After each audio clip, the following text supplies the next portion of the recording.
No, not that I know of. I don't think I have actually. So I haven't been put in a precarious position or otherwise, so yeah. Is there anything that you wouldn't want to do? Like, not a show, but like, is there a line that you've already drawn in your mind? Yeah, I think the black darkness of certain things that need to go, or that don't need to be said would definitely not be considered on my part. Yeah. Robert Duvall punching you. No, he can punch me all he wants to. He just has to pay me. Yeah, as long as there's a check behind it. $500. Okay. I think, I mean, Caitlin said it very well. I feel the same way, and most of you that have ever read anything about me know that about me. I've turned down a lot of roles, quite honestly. I've turned down a lot of roles because I just didn't feel good about the role or the character. Now, I know some of you may be thinking, well, you say that, but you know, like Ed was kind of agnostic, or you know, how could you play characters that don't believe in God, or that are this or that, or how could you play a bad guy? Well, that's what acting is all about. I mean, if I only played characters that were just me, then there wouldn't be a ton of acting involved, like playing a young alchemist or playing a crazy, evil assassin or whatever. Or a saint on steroids. Exactly.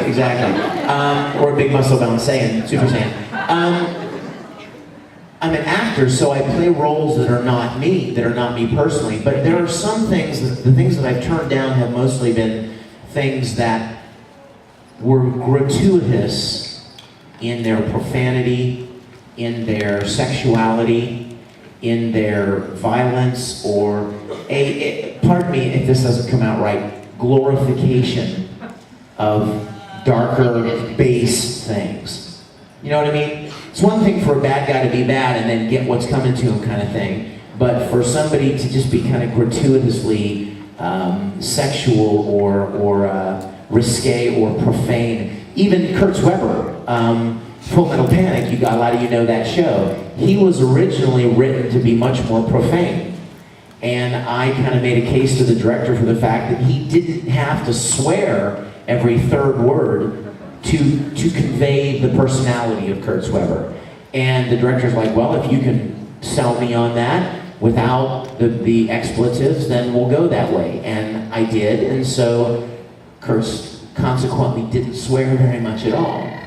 But I feel exactly the same way as Caitlin does. I feel like God is in control of my life, and He brings opportunities into my life, and He opens doors and closes doors. And if I truly believe that to be so, then if I refuse to do certain things because I don't feel like He will be pleased with them, then I must believe that He will reward that choice and bring other opportunities and open other doors that I will not have to, to accept or compromise on certain things. And it's a very difficult line to walk. I'm not perfect. Caitlin, Travis, we do our best. We're not machines, we're just human beings, and we make mistakes. We make good choices and bad choices. Well, Caitlin and I aren't machines. But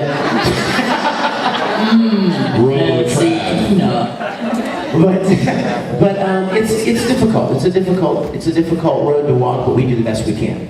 So Thank you. Thank you. Thank you for the question.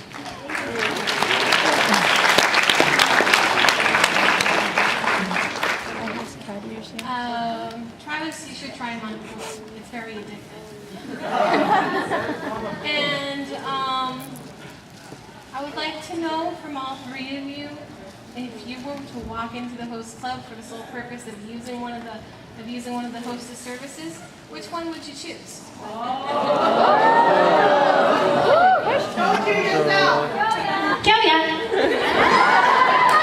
I'd be over at the Lobelia Girls Academy. I don't know if those are the kind of girls you want to hang out with. But they're girls.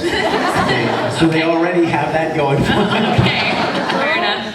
I would pick honey because I would ask for a ninja demonstration followed by cake.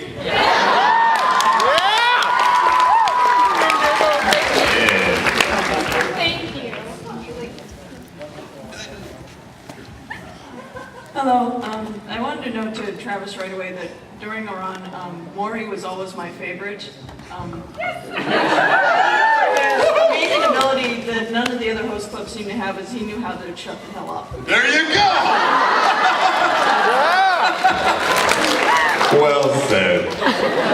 So one of the things is Ouran's the only, I guess you'd call it shoujo, girl stuff, that I've ever been able to put up with, because the majority of the time I start reading and the first like dozen pages are cool, and then it just turns into this crazy, angsty, emotionally immature mess, and I already have a little sister screaming in my ear about, you're invading my personal bubble from 15 feet away, and I don't know. So I was wondering if any of you had to like catch yourselves between making the thing it's a human drama and it doesn't get into that kind of messy, immature stuff, and so being mature versus being just way too dramatic and crazy. I think that the show is very well constructed, and I also had a fantastic team of veteran actors who knew how to make good choices from the get-go. And the show is made in such a way that it knows when to be silly and it knows when to be serious. And all of the main cast have been doing this for a long time, so they can take a lot of cues just from listening to the Japanese. They can tell by the intonation of their voice, this is a serious moment, and Monica Rial and J. Michael Tatum also adapted the scripts. So the people writing the show were also familiar with it and acting in it. So thankfully, and this is a really good question, I never came across that. I never had to say too much, dial down the melodrama, this is real here. If anything, there's sometimes moments with Tamaki where it's hard to tell. Like, is he being serious or is he being ridiculous? Because he's so romantic and so 100% all of the time in everything that he does. And so there are some moments with him where you're like, is he serious? He's serious. Okay, all right. But otherwise. One of the things that I love about this show is that it does one of those things that a lot of Japanese animes are so good at doing. They start out with comedy. They get you endeared to the characters, and they get you to lower your defenses and embrace the show by making you laugh. And then suddenly they go, and they throw you these backstories on these characters, and toward the end of the series, they give you a more meaty, deep, substantial story about the relationships and the background with each of the characters, and you find yourself so invested in the characters because of the 15 or 16 17 episodes that you laughed out loud with them. It's disarming, and it endears you to them, and it makes the dramatic parts all that more powerful and impactful because they kind of tricked you, you know what I mean? And I love when they do that, and they did it so masterfully in Ouran High School, and I think it's a very unique show in that way. Thank you. Thank you. Hi, I wanted to know, do you remember any of your most awkward lines?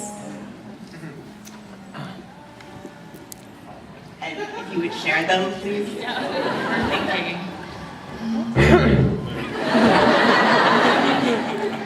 But you handled it really well. It was awkward, but you handled it so well. Really had to fight through it. I cried. When I heard it, Cut to the core of you, did it? Yes. I think I mentioned before I had difficulty